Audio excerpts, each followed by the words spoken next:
दुनिया के सबसे अमीर आदमी एलन मस्क इस वक्त फिलिस्तीन के साथ खड़े हैं, तो वहीं हमास अब इजराइल की सेना को खड़े करके गोलियों से भून रही है और नेतन्याहू अपने दफ्तर में बैठ करके कांप रहे हैं। नमस्कार, मेरा नाम है नवीन कुमार नंदन और आप देख रहे हैं नेशनल दस्तक। आप सबको पता है, बीते 45 दिनों से लगातार युद्ध चल रहा है फिलिस्तीन और इजराइल के बीच, और युद्ध जो है वो थमने का नाम नहीं ले रहा है। लेकिन नेतन्याहू की मुश्किलें अब लगातार बढ़ती हुई दिखाई दे रही हैं। नेतन्याहू को पहले यही लगता था वे बहुत ताकतवर हैं, लेकिन उनका सारा अहंकार, सारा घमंड, सारा गुमान अब मिट्टी में मिलता हुआ दिखाई दे रहा है। वाजिद खान है, ये ट्वीट करते हैं, ये लिखते हैं, हमास, हम अपने लोगों के जंग जारी रखने और कब्जे का विरोध करने के अधिकार की पुष्टि करते हैं। हम इसे एक वैध और कानूनी अधिकार मानते हैं।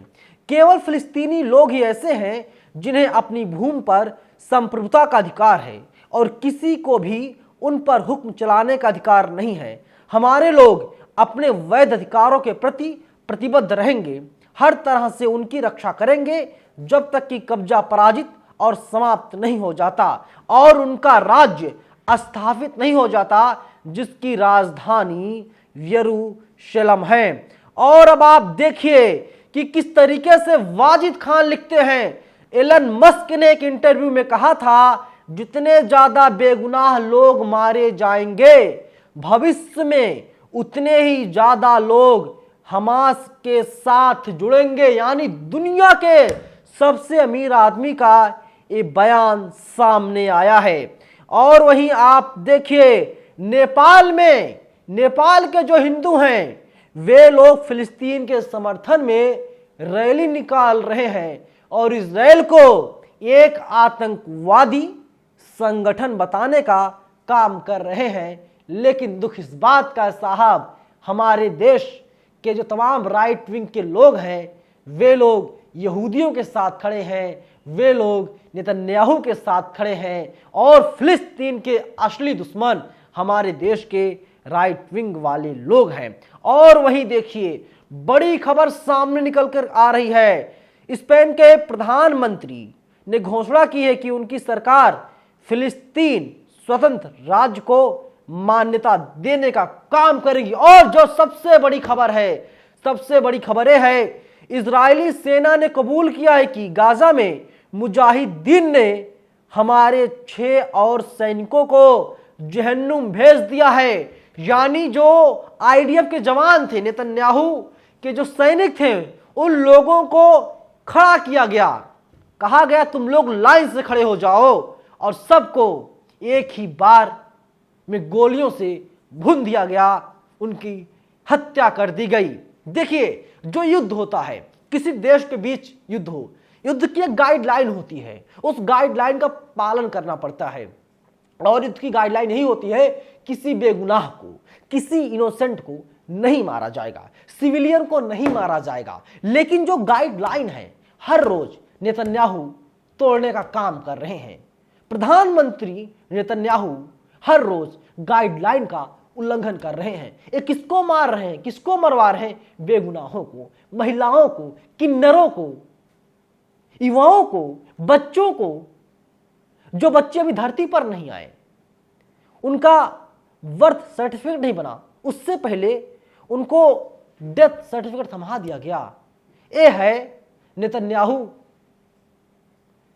की सेना बेगुनाहों को मार रही है। लेकिन जो इसकी आग है वो पूरी दुनिया में जा रही है और अब हर कोई लगातार नेतन्याहू को आतंकवादी बता रहा है, इजराइल को आतंकवादी संगठन बताने का काम कर रहा है।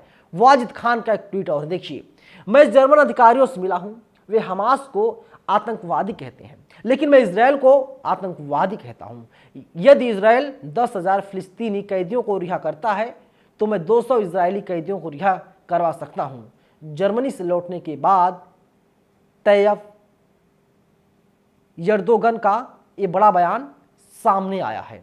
यानी अब पूरी तरीके से नेतन्याहू फंसते हुए दिखाई दे रहे हैं और नेतन्याहू का दिमाग जो है वो खराब होता हुआ दिखाई दे रहा है, क्योंकि नेतन्याहू को लगता था कि वे बड़े सुपर पावर हैं, उनके पास बहुत ज़्यादा ताकत है, और वहीं हिजबुल्ला हो, अलकायदा हो, ईरान हो, यमन हो, रूस हो, ये सब लोग तैयार बैठे हैं, घात लगा के बैठे हैं। 7 लाख सैनिक तैयार हैं, और एक बार अगर इनको आदेश मिल जाता है तो आप यकीन मानिए कि तुरंत इजराइल को खत्म कर दिया जाएगा, इजराइल का नामो निशान मिटा दिया जाएगा। बीबीसी की एक खबर मैं आपको दिखा रहा हूं। बीबीसी लिखता है, गजा पर इजराइल के हमले की वजह से क्या अरब देश पश्चिम को तेल बेचना बंद कर सकते हैं?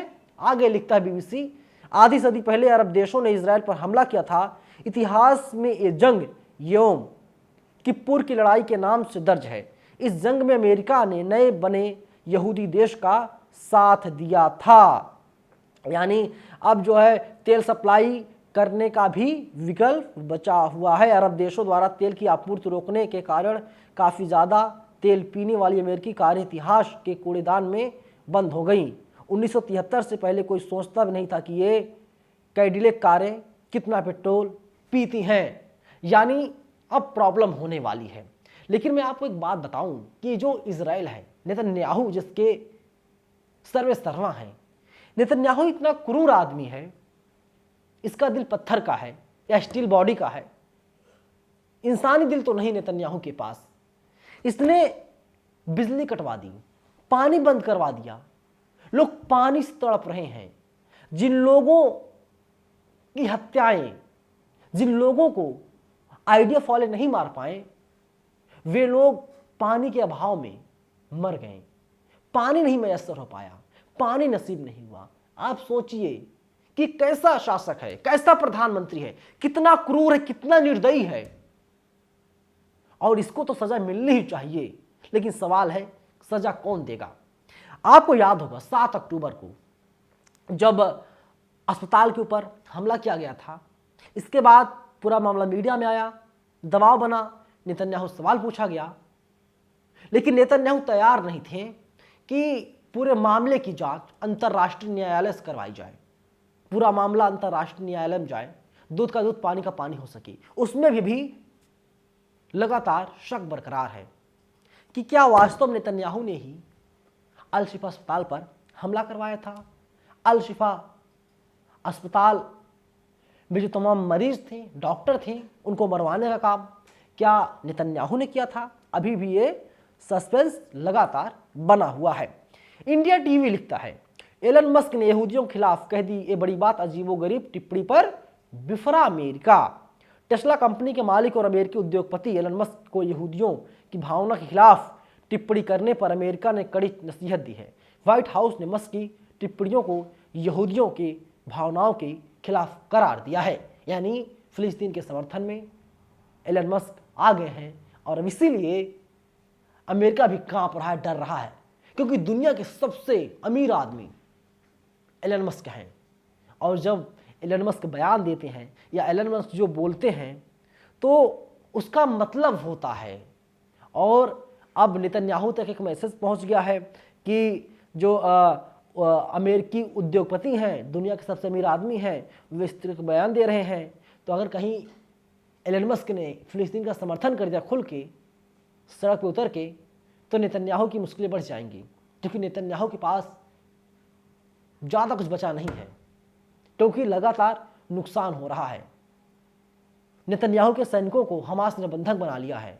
नेतन्याहू की हालत बिगड़ती हुई दिखाई दे रही है, और अब नेतन्याहू का दिमाग, मैं इसलिए बार बार कह रहा हूँ, खराब होता जा रहा है। और अब हमास की जो लड़ाके हैं, वे लोग नेतन्याहू के घर में घुस गए हैं, और अब नेतन्याहू के घर पर हमला करने का काम कर रहे हैं। यानी नेतन्याहू का बचना मुश्किल ही नहीं बल्कि नामुमकिन हो गया है, और नेतन्याहू डर के मारे अब कांप रहे हैं।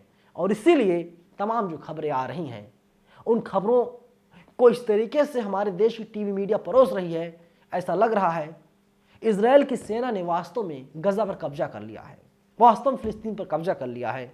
लेकिन सोशल मीडिया के जरिए जो खबरें सामने आ रही हैं, उससे पता चल रहा है कि नेतन्याहू कितना क्रूर शासक है, नेतन्याहू कितना क्रूर इंसान है, कितना निर्दयी इंसान है। और नेतन्याहू चौतरफा घिर गया है।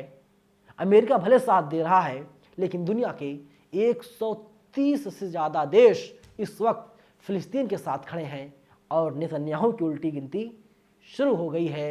और अब दुनिया के तमाम जो बड़े बड़े दिग्गज हैं वे लोग भी फिलिस्तीन के साथ आ रहे हैं, क्योंकि माना जा रहा है, भारत के मुसलमान ये मानते हैं कि नेतन्याहू एक जालिम इंसान है और जालिम के साथ कभी बेहतर इंसान, अच्छा इंसान नहीं खड़ा हो सकता। और इसीलिए नेतन्याहू की उल्टी गिनती शुरू हो गई है। नेतन्याहू की जो पार्टी है उसके ही नेता नेतन्याहू के खिलाफ लगातार इजराइल में आंदोलन करने का काम कर रहे हैं। फिलहाल इस वीडियो में इतना ही, लेकिन आप लोग अपनी राय हमें कमेंट बॉक्स में जरूर बताइएगा। धन्यवाद। नेशनल दस्तक की आपसे गुजारिश है कि अगर इसको बचाना चाहते हैं तो नेशनल दस्तक को सब्सक्राइब करने के लिए रेड कलर के सब्सक्राइब बटन को दबाएं, फिर बेल आइकन की घंटी दबाएं। नेशनल दस्तक को बचाने के लिए बहुत जरूरी है कि हर खबर को शेयर करें, लाइक करें, कमेंट जरूर करें।